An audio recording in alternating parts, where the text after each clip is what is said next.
ทวีปยุโรปในช่วงต้นศตวรรษที่ 20 ดูเหมือนจะอยู่ในจุดสูงสุดของอารยธรรมมนุษย์มันคือยุคที่ถูกเรียกว่าเบลเอปอกหรือยุคสมัยอันสวยงาม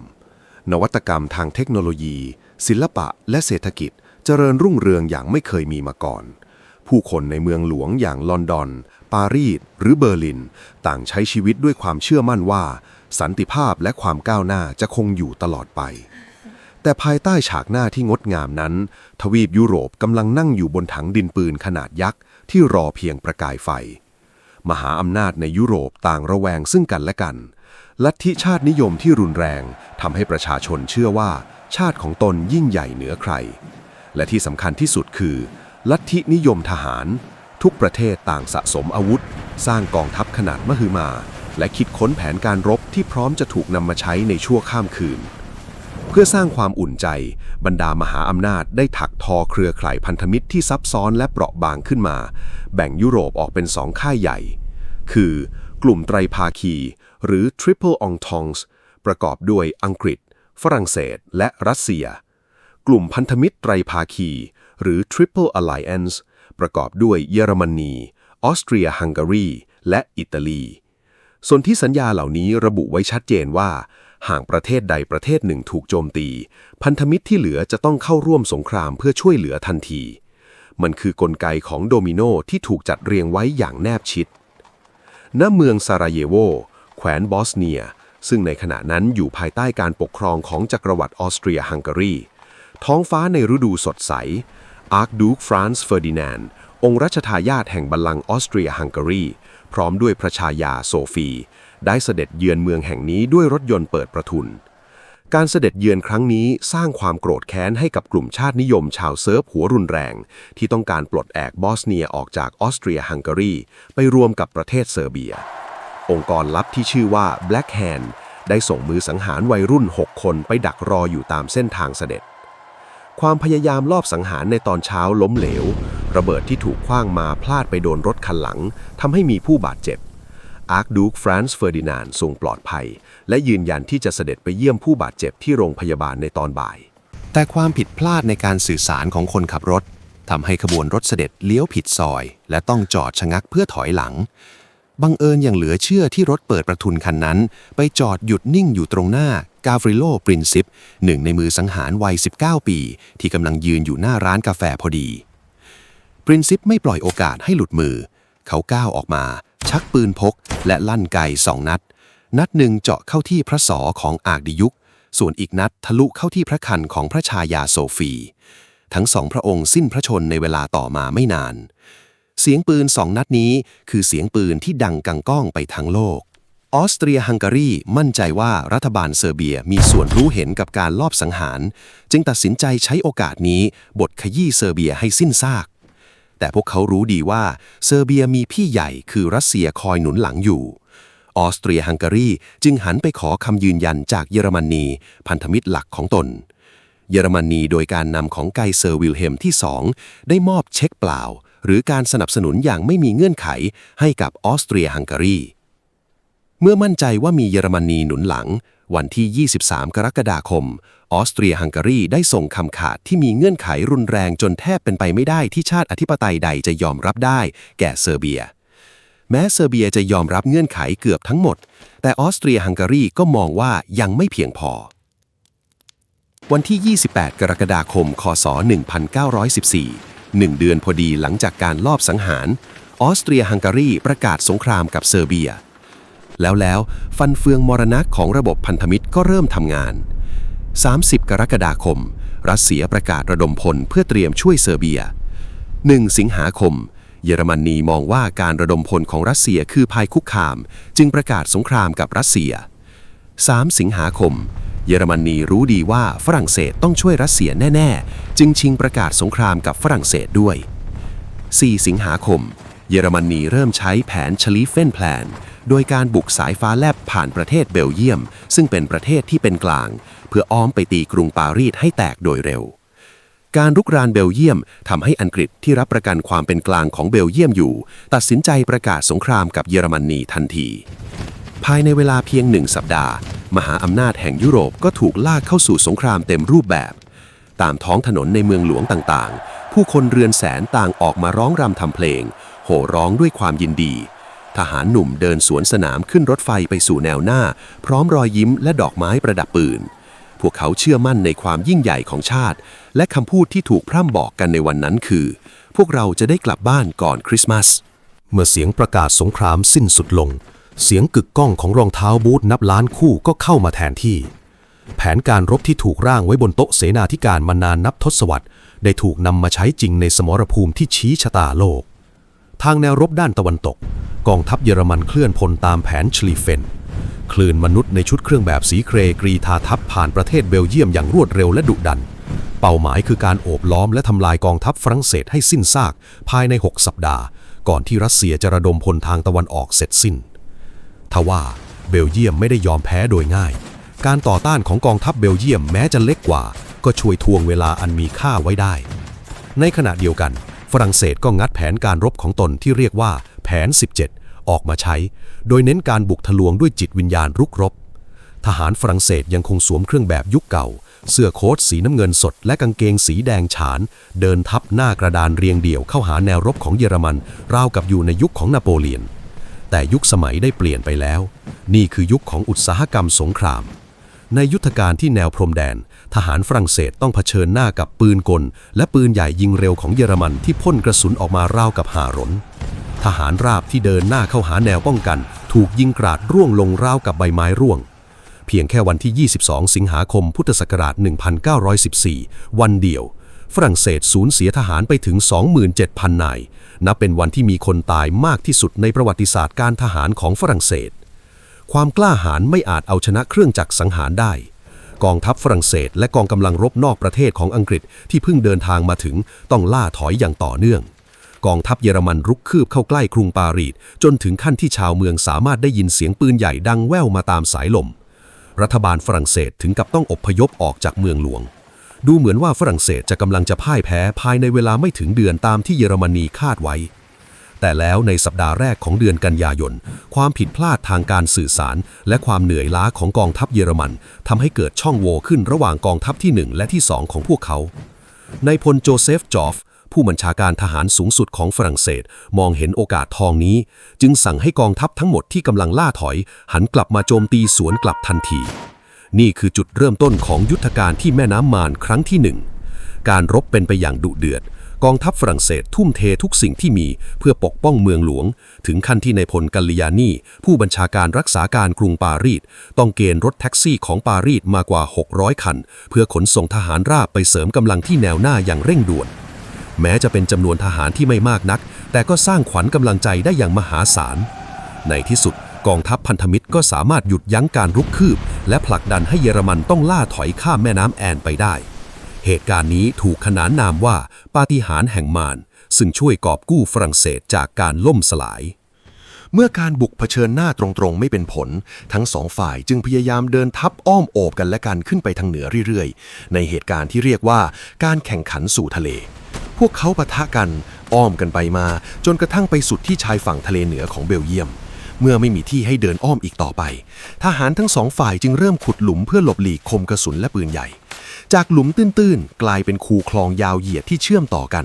จากชายฝั่งทะเลเบลเยียมพาดผ่านฝรั่งเศสตอนเหนือลากยาวไปจนถึงชายแดนสวิตเซอร์แลนด์ระยะทางกว่า700กิโลเมตรสงครามสนามเพลาะได้ถือกำเนิดขึ้นอย่างสมบูรณ์แบบมันจะกลายเป็นฝันร้ายที่กลืนกินชีวิตทหารนับล้านในอีก4 ปีข้างหน้าขณะเดียวกันในแนวรบด้านตะวันออก Eastern Front รัสเซียสร้างความประหลาดใจให้เยอรมนีโดยการระดมพลและบุกแคว้นประเซียตะวันออกได้เร็วกว่าที่คาดไว้มากเยอรมนีตกใจและต้องดึงกำลังทหารบางส่วนจากตะวันตกมาช่วยแต่โชคดีที่พวกเขาได้แต่งตั้ง2 นายพลผู้มากความสามารถคือพอล วอน ฮินเดนบุกและเอริก ลูเดนดอฟมารับหน้าที่บัญชาการในปลายเดือนสิงหาคมกองทัพเยอรมันสามารถดักล้อมและทำลายล้างกองทัพที่2ของรัสเซียได้อย่างราบคาบในยุทธการที่ทันเนนเบิร์กทหารรัสเซียเสียชีวิตบาดเจ็บและถูกจับเป็นเฉลยกว่า 150,000 นายนายพลซามโซนอฟแม่ทัพรัสเซียทนรับความอัปยศไม่ไหวจนต้องปลิดชีพตนเองในป่า แม้รัสเซียจะมีทหารจำนวนมหาศาลแต่ปัญหาด้านการสื่อสารขาดแคลนอาวุธและการส่งกำลังบำรุงที่ย่ำแย่ทำให้พวกเขาต้องสูญเสียอย่างหนักหน่วงแนวรุกด้านนี้กว้างใหญ่กว่าตะวันตกมากสงครามจึงมีการเคลื่อนที่ตลอดเวลาแต่ความโหดร้ายและจำนวนผู้เสียชีวิตก็ไม่ได้น้อยไปกว่านั้นเลยเมื่อฤดูหนาวมาเยือนในเดือนธันวาคมคศ1914ความหวังที่จะกลับบ้านก่อนคริสต์มาสได้แหลกสลายไปพร้อมกับโคลนตมและซากศพทว่าท่ามกลางความหนาวเหน็บและสิ้นหวังมนุษยธรรมได้เปล่งประกายขึ้นชั่วคราวในแนวรบด้านตะวันตกในคืนก่อนวันคริสต์มาสทหารเยอรมันในหลุมสนามเพาะ Trenches เริ่มจุดเทียนบนต้นคริสต์มาสเล็กๆและร้องเพลง Stille Nacht Silent Night ทหารอังกฤษที่อยู่อีกฝั่งได้ยินจึงร้องเพลงคริสต์มาสภาษาอังกฤษตอบกลับไปเช้าวันรุ่งขึ้นทหารทั้งสองฝ่ายค่อยๆวางอาวุธและก้าวออกมาจากหลุมเพาะเข้าสู่พื้นที่ไร้ผู้คนพื้นที่ตรงกลางที่เคยเต็มไปด้วยหากระสุนพวกเขาจับมือแลกเปลี่ยนบุหรี่ช็อกโกแลตกระดุมเสื้อและแม้กระทั่งเตะฟุตบอลกันท่ามกลางสมรภูมิเลือดนี่คือการหยุดยิงวันคริสต์มาสช่วงเวลาสั้นๆที่มนุษย์ตระหนักว่าศัตรูในเครื่องแบบแปลกตาก็คือคนหนุ่มที่มีครอบครัวและรอคอยที่จะได้กลับบ้านเช่นเดียวกันแต่สันติภาพนั้นแสนสั้นไม่กี่วันต่อมาผู้บังคับบัญชาระดับสูงที่โกรธเกรี้ยวได้ออกคำสั่งเด็ดขาดห้ามการกระทำเช่นนี้อีกต่อไปทหารถูกบีบให้กลับลงหลุมเพาะและหันกระบอกปืนเข้าหากันอีกครั้งปีคศ1914จบลงด้วยความสูญเสียมหาศาลเมื่อก้าวเข้าสู่ปีคศ1915ภาพฝันของสงครามที่รวดเร็วและจบลงอย่างงดงามได้ถูกฝังกลบไปพร้อมกับซากศพในแนวรบด้านตะวันตกทหารนับล้านคนต้องใช้ชีวิตเยี่ยงหนูในสนามเพาะคลองดินที่ชื้นแฉะเหม็นหึงไปด้วยกลิ่นของโคลนอุจจาระและร่างของเพื่อนทหารที่เน่าเปื่อยชีวิตในหลุมเพาะคือการต่อสู้กับความตายที่ไม่ได้มาจากกระสุนปืนเพียงอย่างเดียวทหารต้องเผชิญกับหนูตัวเท่าแคลที่มากัดกินเสบียงและซากศพฝูงเห็บเหาที่เป็นพาหะนำโรคไข้สนามเพาะและที่เลวร้ายที่สุดคือโรคน้ำกัดเท้าสนามเพาะซึ่งเกิดจากการที่เท้าต้องแช่อยู่ในโคลนเย็นจัดเป็นเวลานานจนเนื้อเยื่อตายและเน่าเปื่อยทหารหลายหมื่นคนต้องถูกตัดขาโดยที่ยังไม่ได้ลั่นไกปืนแม้แต่นัดเดียวเมื่อการบุกทะลุแนวป้องกันที่เต็มไปด้วยรั้วลวดหนามและปืนกลเป็นเรื่องที่เป็นไปไม่ได้ทั้งสองฝ่ายจึงเริ่มดิ้นรนค้นหานวัตกรรมใหม่ๆเพื่อทำลายสภาวะชะงักงันนี้และนั่นนำไปสู่การเปิดประตูสู่นรกขุมใหม่22 เมษายน คศ 1915 ณ ยุทธการที่อีเปอร์ครั้งที่ 2 ประเทศเบลเยียมทหารฝรั่งเศสและแอลจีเรียที่ประจำการอยู่ในแนวหน้าสังเกตเห็นกลุ่มควันสีเขียวอมเหลืองลอยต่ำมาตามสายลมจากฝั่งเยอรมันพวกเขาคิดว่ามันคือฉากพรางตัวสำหรับการบุกทว่าเมื่อกลุ่มควันนั้นลอยมาถึงและสัมผัสกับลมหายใจความจริงอันน่าสะพรึงกลัวก็ปรากฏนี่คือการใช้ก๊าซคลอรีนอาวุธเคมีทำลายล้างขนาดใหญ่ครั้งแรกในประวัติศาสตร์สงครามก๊าซพิษทำปฏิกิริยากับน้ำหล่อเลี้ยงในทางเดินหายใจเปลี่ยนเป็นกรดที่กัดกร่อนปอดจากภายในทหารนับพันคนล้มลงดิ้นทุรนทุรายสำลักเลือดและน้ำเหลืองของตัวเองจนขาดใจตายอย่างทุกข์ทรมานแนวป้องกันของฝ่ายสัมพันธมิตรแตกกระเจิงเกิดช่องโหว่ขนาดใหญ่แต่ถึงกระนั้นเยอรมันเองก็ไม่ได้เตรียมกำลังพลสำรองไว้มากพอที่จะบุกทะลุผ่านไปได้การใช้ก๊าซพิษได้เปลี่ยนโฉมหน้าสงครามไปตลอดกาลหลังจากนั้นทั้งสองฝ่ายต่างระดมยิงอาวุธเคมีที่ร้ายแรงยิ่งกว่าเดิมทั้งก๊าซฟอสจีนและก๊าซมัสตาร์ดหน้ากากกันก๊าซกลายเป็นอุปกรณ์ที่ทหารทุกคนต้องพกติดตัวราวกับเป็นอวัยวะชิ้นที่33ขณะที่บนบกเต็มไปด้วยการสังหารหมู่ในน่านน้ำทะเลก็กลายเป็นสมรภูมิที่โหดร้ายไม่แพ้กันราชนาวีอังกฤษซึ่งเป็นกองเรือที่ใหญ่ที่สุดในโลกได้ทำการปิดล้อมทางทะเลสกัดกั้นไม่ให้เรือสินค้าทุกลำเดินทางเข้าสู่เยอรมนีเป้าหมายคือการอดอาหารประชากรและตัดขาดทรัพยากรในการทำสงครามเยอรมนีที่ไม่อาจสู้รบซึ่งหน้ากับกองเรืออังกฤษได้จึงตอบโต้ด้วยนวัตกรรมใต้น้ำนั่นคือเรืออู่หรือเรือดำน้ำเยอรมนีประกาศเขตสงครามรอบหมู่เกาะอังกฤษและใช้เรืออู่ซุ่มยิงตอร์ปิโดจมเรือทุกลำที่ต้องสงสัยโดยไม่มีการเตือนล่วงหน้าและในวันที่ 7 พฤษภาคม ค.ศ. 1915 โศกนาฏกรรมช็อกโลกก็เกิดขึ้นเมื่อเรืออู่ของเยอรมันยิงตอร์ปิโดจมเรือ RMS Lusitania เรือสำราญขนาดยักษ์ของอังกฤษนอกชายฝั่งไอร์แลนด์ เรือจมลงไปภายในเวลาเพียง 18 นาทีฆ่าชีวิตผู้โดยสารไปถึง 1,198 คนซึ่งในจำนวนนี้มีชาวอเมริกันรวมอยู่ด้วย 128 คน เหตุการณ์นี้สร้างความโกรธแค้นอย่างมหาศาลกับสหรัฐอเมริกาซึ่งขณะนั้นยังวางตัวเป็นกลางและเป็นเมล็ดพันธุ์แห่งความร้าวฉานที่จะดึงอเมริกาเข้าสู่สงครามในเวลาต่อมาเมื่อสงครามในยุโรปตะวันตกติดลมฝ่ายสัมพันธมิตรจึงมองหาสมรภูมิใหม่เพื่อพลิกเกมพวกเขาหันไปมองจักรวรรดิออตโตมันหรือตุรกีในปัจจุบันซึ่งเพิ่งเข้าร่วมสงครามในฝ่ายมหาอำนาจกลางวินสตัน เชอร์ชิลล์ลอร์ดเอกแห่งกระทรวงทหารเรืออังกฤษเสนอแผนการที่ทะเยอทะยานส่งเรือรบและทหารราบไปยึดช่องแคบดาร์ดาเนลส์เพื่อบุกทะลวงไปยึดกรุงคอนสแตนติโนเปิลเมืองหลวงของออตโตมันให้ได้หากทำสำเร็จจะเป็นการเปิดเส้นทางส่งเสบียงไปให้รัสเซียทางทะเลดำและบีบให้ออตโตมันออกจากสงครามนี่คือจุดเริ่มต้นของยุทธการกัลลิโปลีในเดือนเมษายนค.ศ. 1915 อังกฤษได้ส่งกองกำลังผสมที่ประกอบด้วยทหารอังกฤษฝรั่งเศสและโดยเฉพาะอย่างยิ่งทหารจากออสเตรเลียและนิวซีแลนด์หรือที่รู้จักกันในนามกองกำลังแอนแซกทำการยกคนขึ้นบกที่คาบสมุทรกัลลิโปลีแต่แผนการอันสวยหรูของเชอร์ชิลล์กลับกลายเป็นฝันร้ายบนหน้าหาดทหารออตโตมันภายใต้การนำของผู้บังคับบัญชาที่ชาญฉลาดอย่างมุสตาฟา เคมานซึ่งต่อมาจะกลายเป็นบิดาแห่งชาติตุรกีได้ยึดชัยภูมิบนหน้าผาสูงชันไว้ได้หมดทหารแอนแซกที่ยกคนขึ้นบกต้องเผชิญกับหากระสุนที่สาดลงมาจากเบื้องบนพวกเขาติดแหกอยู่บนชายหาดแคบๆกลายเป็นเป้านิ่งให้ทหารตุรกีเด็ดหัวการรบที่กัลลิโปลีกลายเป็นสงครามสนามเพลาที่นองเลือดไม่แพ้ในฝรั่งเศสทหารต้องทนทุกข์ทรมานจากความร้อนระอุขาดแคลนน้ำดื่มแมลงวันนับล้านตัวและโรคบิดที่ระบาดอย่างหนักหลังจากการสู้รบอย่างสูญเปล่ายาวนานถึง 8 เดือนฝ่ายสัมพันธมิตรก็ต้องยอมรับความพ่ายแพ้และถอนทหารออกไปในเดือนมกราคมค.ศ. 1916 ทิ้งศพทหารไว้กว่า100,000 นายยุทธการนี้นับเป็นรอยด่างพร้อยที่สุดในชีวิตทางการเมืองของเชอร์ชิลล์แต่ในขณะเดียวกันมันก็กลายเป็นจุดกำเนิดของจิตวิญญาณแห่งชาติหรือ National Identity ของออสเตรเลียและนิวซีแลนด์จวบจนปัจจุบันในปีค.ศ. 1915 นี้เองอิตาลีก็ตัดสินใจละทิ้งความเป็นกลางและเข้าร่วมกับฝ่ายสัมพันธมิตรหรือทรยศอดีตพันธมิตรอย่างเยอรมนีและออสเตรียฮังการีเพื่อหวังจะได้ดินแดนเพิ่มการเปิดแนวรบด้านอิตาลีทำให้เกิดการสู้รบที่ยากลำบากที่สุดครั้งหนึ่งในประวัติศาสตร์นั่นคือการทำสงครามบนเทือกเขาแอลป์ทหารต้องปีนป่ายหน้าผาหิมะทุนอุโมงค์ในภูเขาน้ำแข็งและเผชิญกับอันตรายจากหิมะถล่มที่ฆ่าทหารไปมากกว่าโดนปืนยิงเสียอีกปีค.ศ. 1915 จบลงไปโดยที่ไม่มีฝ่ายใดได้เปรียบอย่างเด็ดขาดนวัตกรรมแห่งความตายการเปิดแนวรบทั่วโลกไม่ได้ช่วยให้สงครามจบเร็วขึ้นเลยแต่มันกลับตอกย้ำให้เห็นว่ามนุษยชาติกำลังติดกับดักของเครื่องจักรสงครามที่ตนเองสร้างขึ้นเมื่อเสียงระฆังปีใหม่ค.ศ. 1916 ดังขึ้นความหวังที่จะเห็นจุดจบของสงครามได้เลือนหายไปจนหมดสิ้นแผนการบุกทะลวงที่ชาญฉลาดหรือการโอบปีกที่งดงามถูกพิสูจน์แล้วว่าไร้ผลเมื่อต้องเผชิญกับกำแพงลวดหนามและหากระสุนปืนกล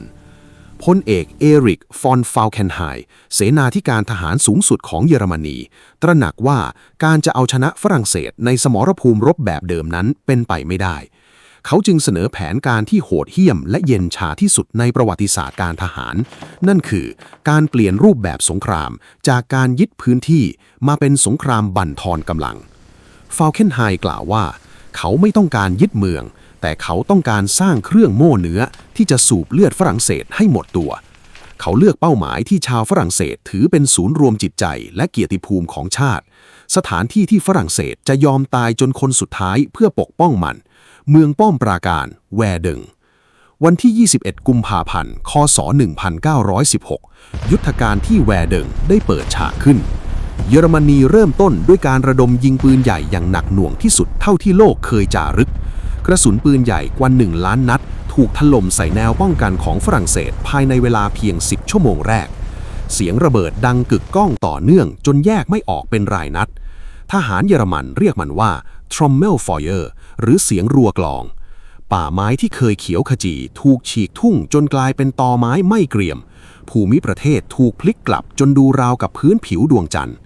ทหารฝรั่งเศสในแนวหน้าที่รอดชีวิตจากการระดมยิงต้องเผชิญกับอาวุธชนิดใหม่ที่เยอรมนีนำมาใช้เป็นครั้งแรกนั่นคือ ปืนพ่นไฟที่แผดเผาทุกสิ่งที่ขวางหน้าป้อมปราการที่แข็งแกร่งที่สุดอย่างป้อมดูโอมองถูกเยอรมันยึดไปได้อย่างรวดเร็ว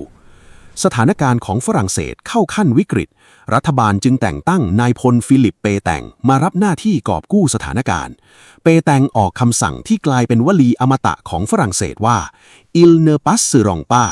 พวกมันจะไม่มีวันผ่านไปได้เปแตงจัดระบบส่งกำลังบำรุงผ่านถนนสายเดียวที่ยังเหลืออยู่ซึ่งต่อมาถูกเรียกว่าเส้นทางศักดิ์สิทธิ์รถบรรทุกเสบียงและกำลังพลวิ่งสวนกันตลอด 24 ชั่วโมงโดยไม่มีการหยุดพักเพื่อส่งทหารผลัดใหม่เข้าไปตายในเครื่องโม่เหนือแห่งนี้การรบที่แวเดิงดำเนินไปอย่างบ้าคลั่งยาวนานถึง 10 เดือนทหารทั้งสองฝ่ายสู้รบกันในหลุมโคลนที่เต็มไปด้วยซากศพจนกระทั่งเดือนธันวาคม คศ 1916 ฝรั่งเศสสามารถตีเอาป้อมและพื้นที่คืนมาได้สำเร็จแต่ราคาที่ต้องจ่ายนั้นมหาศาลทหารฝรั่งเศสและเยอรมันบาดเจ็บและเสียชีวิตรวมกันกว่า 700,000 นายโดยที่แนวรบแทบไม่ได้ขยับไปไหนในขณะที่ฝรั่งเศสกำลังถูกสูบเลือดที่แวเดิงอังกฤษถูกกดดันอย่างหนักให้เปิดการบุกครั้งใหญ่เพื่อดึงทหารเยอรมันออกจากแวเดิงนำไปสู่โศกนาฏกรรมครั้งใหญ่ที่สุดของกองทัพจักรวรรดิอังกฤษยุทธการที่แม่น้ำซอมหรือ Battle of the Somme พลเอกดักลาส เฮกผู้บัญชาการกองทัพอังกฤษวางแผนที่จะทำลายแนวรบเยอรมันด้วยการระดมยิงปืนใหญ่ล่วงหน้าถึง 7 วัน 7 คืนด้วยกระสุนกว่า 1.5 ล้านนัดเฮกมั่นใจมากว่าปืนใหญ่จะกวาดล้างลวดหนามและทหารเยอรมันในหลุมเพลาะจนหมดสิ้นเขาบอกกับทหารราบว่าพวกคุณแค่เดินข้ามไปยึดพื้นที่ก็พอเช้าวันที่ 1 กรกฎาคมคริสตศักราช 1916 เมื่อเสียงปืนใหญ่เงียบลงทหารอังกฤษนับแสนนายปีนขึ้นจากหลุมเพลาะและเดินหน้ากระดานเรียงเดี่ยวเข้าหาแนวรบเยอรมันตามคำสั่งแต่ปืนใหญ่ของอังกฤษล้มเหลวลวดหนามยังคงอยู่ครบและที่เลวร้ายที่สุดคือทหารเยอรมันได้ขุดบังเกอร์คอนกรีตลึกลงไปใต้ดินเมื่อการระดมยิงหยุดลงพวกเขาก็แค่โผล่ขึ้นมาตั้งปืนกลและเหนี่ยวไก่ทหารอังกฤษถูกกราดยิงล้มลงราวกับข้าวในฤดูเก็บเกี่ยวภายในวันแรกวันเดียวกองทัพอังกฤษสูญเสียทหารไปถึง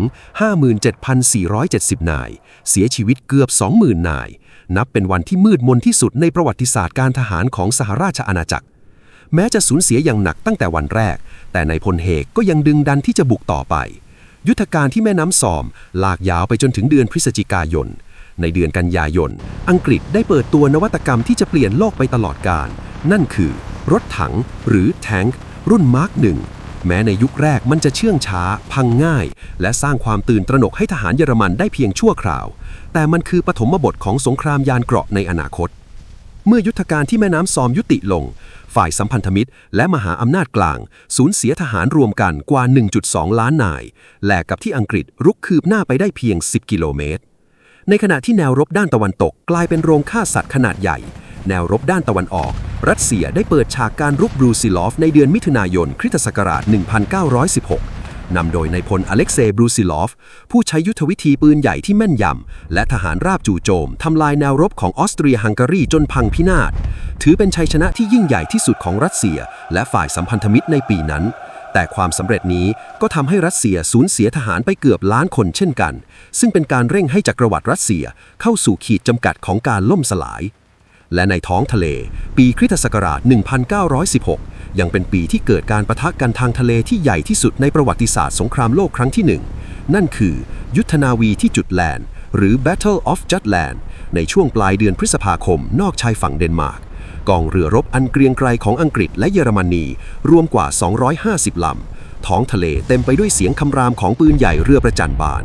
แม้อังกฤษจะเสียเรือรบไปมากกว่าแต่เยอรมนีก็ตระหนักว่าไม่อาจเอาชนะราชนาวีอังกฤษในการรบซึ่งหน้าได้กองเรือผิวน้ำของเยอรมนีจึงต้องถอยกลับไปซ่อนตัวในท่าเรือตลอดช่วงเวลาที่เหลือของสงครามและหันไปพึ่งพาความโหดร้ายของเรือดำน้ำแทนเมื่อก้าวเข้าสู่ปีคริสตศักราช 1917 สงครามได้ล่วงเลยเข้าสู่ปีที่ 3ทุกประเทศต่างบอบช้ำจนถึงขีดสุด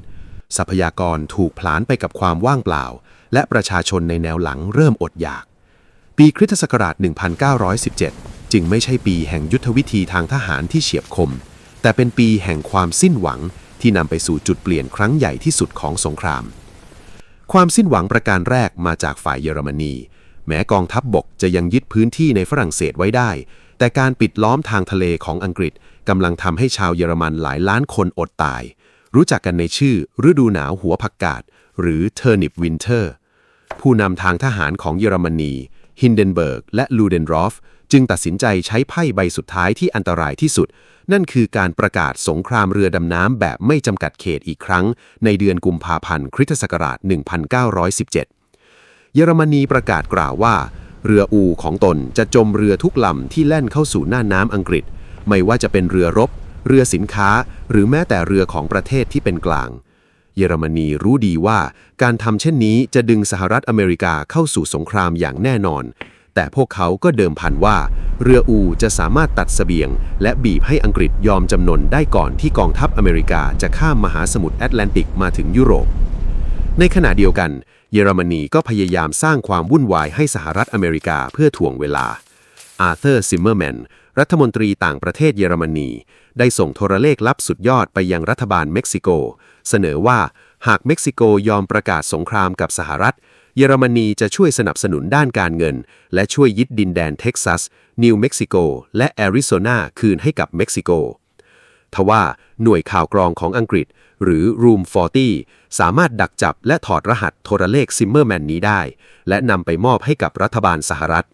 เมื่อข่าวนี้ถูกเผยแพร่ผ่านหน้าหนังสือพิมพ์ชาวอเมริกันที่เคยวางตัวเป็นกลางก็โกรธแค้นจนถึงขีดสุดประธานาธิบดีวูดโรว์วิลสันซึ่งเพิ่งชนะการเลือกตั้งด้วยสโลแกนว่าเขาทำให้เราอยู่ห่างจากสงครามไม่มีทางเลือกอื่นวันที่ 6 เมษายน คริสตศักราช 1917 สหรัฐอเมริกาได้ประกาศสงครามกับเยอรมนีด้วยวาทกรรมประวัติศาสตร์ที่ว่าโลกนี้จะต้องปลอดภัยสำหรับประชาธิปไตยการก้าวเข้ามาของมหาอำนาจอุตสาหกรรมยักษ์ใหญ่อย่างอเมริกาคือแสงสว่างปลายอุโมงค์ของฝ่ายสัมพันธมิตรแต่อเมริกามีกองทัพประจำการที่เล็กมากต้องใช้เวลาอีกเกือบปีในการเกณฑ์ทหารฝึกฝนและส่งข้ามทวีปฝรั่งเศสและอังกฤษจึงต้องทนให้ได้จนกว่าความช่วยเหลือจะมาถึงในเดือนเมษายนคริสตศักราช 1917 นายพลโรแบร์นิเวลผู้บัญชาการคนใหม่ของฝรั่งเศสได้เปิดฉากการรุกนิเวลโดยให้สัญญาว่านี่จะเป็นการบุกที่จะยุติสงครามภายใน 48 ชั่วโมงแต่เยอรมนีรู้ตัวล่วงหน้าและถอยไปตั้งรับในแนวป้องกันที่แข็งแกร่งกว่าเดิมที่เรียกว่าแนวฮินเดนเบิร์กไลน์ทหารฝรั่งเศสถูกส่งเข้าไปตายอย่างเปล่าประโยชน์อีกนับแสนนายความอดทนของทหารราบฝรั่งเศสขาดสะบั้นนำไปสู่เหตุการณ์การกบฏในกองทัพฝรั่งเศสทหารในหลายกองพลปฏิเสธที่จะลุกออกจากหลุมเพาะเพื่อไปตายทหารบางกลุ่มถึงกับร้องเสียงแบะแบะเหมือนแกะที่กำลังถูกต้อนเข้าโรงฆ่าสัตว์พวกเขาประกาศว่าเราจะปกป้องแนวรบแต่เราจะไม่บุกอีกแล้วกองทัพฝรั่งเศสตกอยู่ในสภาพอัมพาตหากเยอรมนีรู้เรื่องนี้และบุกเข้ามาฝรั่งเศสอาจพ่ายแพ้ทันทีโชคดีที่รัฐบาลฝรั่งเศสปิดข่าวได้มิดชิดพวกเขาปลดนิแวลและนำฟิลิปเปแตงวีรบุรุษจากแวร์เดิงกลับมาเปแตงฟื้นฟูขวัญกำลังใจด้วยการปรับปรุงสภาพความเป็นอยู่หยุดการบุกที่ไร้สติและบอกทหารว่าเราจะรอชาวอเมริกันและรถถังเพื่อลดความกดดันจากฝรั่งเศสอังกฤษจึงต้องรับภาระในการบุกแทนนำไปสู่ยุทธการที่พัสเชนเดลหรือยุทธการที่อีเปอร์ครั้งที่ 3ในเบลเยียมฤดูใบไม้ถนปีนั้นฝนตกหนักที่สุดในรอบ30 ปีสมรภูมิกลายเป็นทะเลโคลนลึกระดับเอวทหารและม้าที่ลื่นตกลงไปในหลุมระเบิดที่เต็มไปด้วยโคลนจะถูกดูดจมหายไปและขาดใจตายอย่างน่าสยดสยองพัสเชนเดลกลายเป็นสัญลักษณ์ของความสูญเปล่าและความทุกข์ทรมานขั้นสุดของทหารอังกฤษจักรวรรดิรัสเซียภายใต้การนำของพระเจ้าซาร์นิโคลัสที่2กำลังล่มสลายทหารแนวร่อนรัสเซียขาดแคลนอาวุธถึงขั้นต้องรอให้เพื่อนป่ายเพื่อจะเก็บปืนมาใช้ประชาชนในเมืองหลวงอดอยากจนเกิดการจลาจลนำไปสู่การปฏิวัติเดือนกุมภาพันธ์พระเจ้าซาร์ถูกบีบให้สละราชสมบัติสิ้นสุดราชวงศ์โรมานอฟที่ปกครองรัสเซียมา300 ปีรัฐบาลชั่วคราวขึ้นมามีอำนาจแทนแต่กลับตัดสินใจผิดพลาดอย่างมหันต์ที่จะสู้รบต่อไปเยอรมนีมองเห็นโอกาสทองที่จะปิดฉากแนวรบด้านตะวันออกพวกเขาจึงจัดขบวนรถไฟหุ้มเกราะลอบส่งตัวชายผู้เป็นดั่งเชื้อโรคทางการเมืองกลับเข้ารัสเซียชายคนนั้นคือวลาดิเมียร์ เลนินผู้นำกลุ่มบองเชวิกส์ เลนินกลับมาปลุกระดมมวลชนด้วยคำขวัญที่จับใจชาวรัสเซียที่สุดคือสันติภาพแผ่นดินและขนมปังจนในที่สุดก็นำไปสู่การปฏิวัติเดือนตุลาคมกลุ่มบอลเชวิกส์ยึดอำนาจเบ็ดเสร็จและสิ่งแรกที่เลนินทำคือการสั่งหยุดยิงและขอเจรจาสันติภาพกับเยอรมนีรัสเซียมหาอำนาจแห่งเอเชียและยุโรปตะวันออกได้ถอนตัวออกจากสงครามโลกครั้งที่ 1อย่างเป็นทางการเมื่อสิ้นปีคริสตศักราช 1917 สถานการณ์ของฝ่ายสัมพันธมิตรดูมืดมนแม้อเมริกาจะประกาศสงครามแล้วแต่ทหารยังมาไม่ถึงฝรั่งเศสบอบช้ำจนบุกไม่ไหวอังกฤษจมอยู่ในกองโคลนที่เบลเยียมอิตาลีเพิ่งพ่ายแพ้ยับเยินที่ยุทธการคาโปเรโตและที่สำคัญที่สุดเยอรมนีไม่มีศัตรูทางตะวันออกอีกต่อไปในต้นปี 1918 กองบัญชาการมหาสูงสุดของเยอรมนีตระหนักดีว่านาฬิกาไฮแห่งโชคชะตากำลังนับถอยหลังแม้สนธิสัญญาเบรสลิทอฟส์ในเดือนมีนาคมจะทำให้รัสเซียถอนตัวออกจากสงครามอย่างเป็นทางการและปลดปล่อยทหารเยอรมันกว่า 50 กองพลจากแนวรบด้านตะวันออกให้มุ่งหน้าสู่ฝรั่งเศสได้แต่ภัยคุกคามใหม่ที่ใหญ่โตกว่ากำลังก่อตัวขึ้นเหนือมหาสมุทรแอตแลนติกกองทัพสหรัฐอเมริกากำลังส่งทหารใหม่เอี่ยมที่เปี่ยมไปด้วยพละกำลังและเสบียงมหาศาลข้ามน้ำข้ามทะเลมายังยุโรปในอัตรานับหมื่นคนต่อวันพลเอกเอริกลูเดนดอร์ฟเสนาธิการทหารเยอรมนีรู้ดีว่าเขาต้องเผด็จศึกฝรั่งเศสและอังกฤษให้ได้ก่อนที่ทหารอเมริกันจะมีความพร้อมเต็มรูปแบบนี่คือการทิ้งไพ่ใบสุดท้ายของจักรวรรดิเยอรมันการรุกฤดูใบไม้ผลิหรือที่รู้จักในชื่อยุทธการไคเซอร์ชลักต์การรบขององค์จักรพรรดิวันที่ 21 มีนาคม คศ 1918 เยอรมนีเปิดฉากการรุกครั้งมโหฬารที่สุดในสงครามแทนที่จะยิงปืนใหญ่ปูพรมแบบไร้ทิศทางเป็นสัปดาห์เหมือนที่ซ้อมคราวนี้เยอรมนีใช้ยุทธวิธีปืนใหญ่แบบใหม่ที่เรียกว่าพายุหมุนการระดมยิงที่สั้นแต่รุนแรงแม่นยำและผสมด้วยก๊าซพิษเพื่อทำลายศูนย์บัญชาการและเส้นทางสื่อสารของฝ่ายสัมพันธมิตรแทนที่จะเดินหน้ากระดานเรียงเดี่ยวเป็นเป้านิ่งทหารพายุซึ่งเป็นหน่วยรบพิเศษที่ถูกฝึกมาอย่างดีติดอาวุธเบาปืนกลมือปืนพ่นไฟและระเบิดมือจำนวนมากจะใช้วิธีลอบเร้นแทรกซึมไปตามช่องโหว่ของแนวรบศัตรูหลีกเลี่ยงการปะทะกับป้อมที่แข็งแกร่งและมุ่งหน้าเจาะลึกเข้าไปทำลายด้านหลังแนวข้าศึกโดยตรงยุทธวิธีนี้ได้ผลอย่างน่าตกตะลึงแนวรบของอังกฤษและฝรั่งเศสที่อยู่นิ่งมากกว่า3ปีแต่กระเจิงทหารเยอรมันรุกคืบเข้าไปได้ลึกถึง60กิโลเมตรภายในเวลาไม่กี่สัปดาห์กองทัพเยอรมันเข้าใกล้กรุงปารีสมากจนสามารถใช้ปืนใหญ่ขนาดยักษ์ปืนปารีสยิงถล่มเมืองหลวงของฝรั่งเศสจากระยะไกลกว่า120กิโลเมตรสร้างความตื่นตระหนกไปทั่วปารีสเตรียมการอพยพอีกครั้งดูเหมือนว่าเยอรมนีกำลังจะกำชัยชนะไว้ในมือ